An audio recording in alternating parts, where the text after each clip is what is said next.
Hello नमस्कार, आप सभी का स्वागत है आपके यूट्यूब चैनल स्पिरिचुअल जर्नलिस्ट में। आज का मेरा जो वीडियो है किसी स्पेसिफिक टॉपिक के ऊपर नहीं है, बट कुछ छोटे से क्वेश्चंस और कंफ्यूजन रहते हैं विपश्यना कोर्स से पहले और विपश्यना कोर्स के बाद।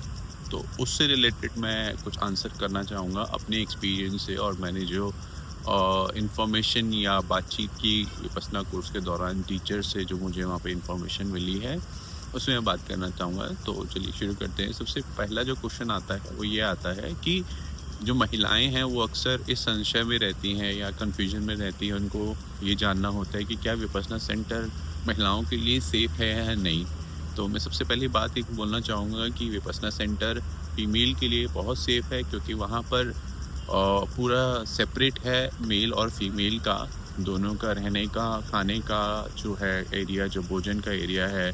इसके अलावा जो मेडिटेशन हॉल में अलग अलग बिठाया जाता है, और इवन कई सेंटर्स में जो फीमेल साधक होते हैं उनके लिए जो फीमेल टीचर होती है वो अरेंज की जाती है।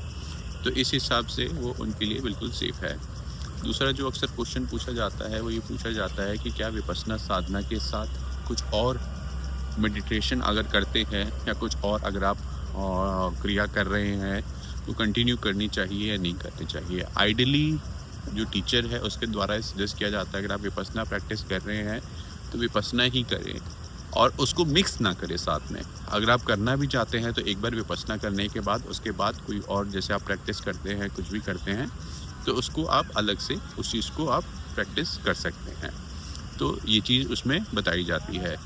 दूसरी एक चीज़ कुछ क्वेश्चन करते हैं नए लोग जो नहीं जाते हैं, वो ये बोलते हैं यार 10 दिन का तो हमारे लिए बहुत मुश्किल है टाइम निकाल पाना, कि क्या ऐसा पॉसिबल है कि कोई शॉर्ट कोर्स है।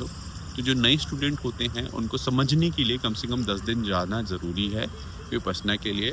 उसके अलावा अभी आनापान की साधना जो है वो कंडक्ट की जाती है ऑनलाइन माध्यमों से और कुछ सेंटर में नए स्टूडेंट के लिए, तो वो आप प्रैक्टिस वहाँ कर सकते हैं, और उसके बाद अगर आप चाहें तो विपश्यना कोर्स में इनरोल कर सकते हैं। बट 10 दिन का कोर्स ज़रूरी है कि आप 10 दिन तक वहाँ जाए, प्रैक्टिस करें। उसके बाद फिर जो शॉर्ट कोर्स है उसमें आप अपने आप को इनरोल कर सकते हैं।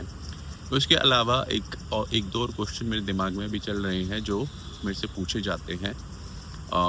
मैं सोचता हूँ अभी उसके बारे में, मेरे को याद था एकदम ही मैं जो वीडियो बनाने लगता हूँ तो वो चीज़ मेरे दिमाग से निकल जाती है, और चूँकि आउटडोर शूट करता हूँ तो उस चीज़ को मैं नहीं याद कर पाता। हाँ, और एक और चीज़ है, जब आप साधना के बाद ये बोला जाता है कि आप कोर्स के बाद जब आपको मॉर्निंग इवनिंग की प्रैक्टिस करनी होती है, तो कुछ स्टूडेंट बोलते हैं कि क्या ज़रूरी है मॉर्निंग में करें या इवनिंग में करें। मॉर्निंग इवनिंग का रीज़न इसलिए होता है कि मॉर्निंग में जब आप करते हैं तो माइंड आपका फ्रेश रहता है, इस तरीके से आप उसको कर सकते हैं। बाकी दिन में जब भी आपको टाइम मिले एटलीस्ट 2 बार आप अपनी प्रैक्टिस को कंटिन्यू ज़रूर करें, क्योंकि उससे ही ये आपको काफ़ी फ़ायदा पहुँचाएगी। तो ये सब कुछ सवाल थे जो मैंने बोला। और उसके अलावा एक और क्वेश्चन कुछ लोग वो पूछते हैं कि जैसे वो विपश्यना ध्यान करते हैं, और तो कुछ स्टूडेंट हैं जो योग भी करते हैं, साथ में योगा वगैरह करते हैं, तो क्या योगा के साथ विपश्यना या जैसे आपका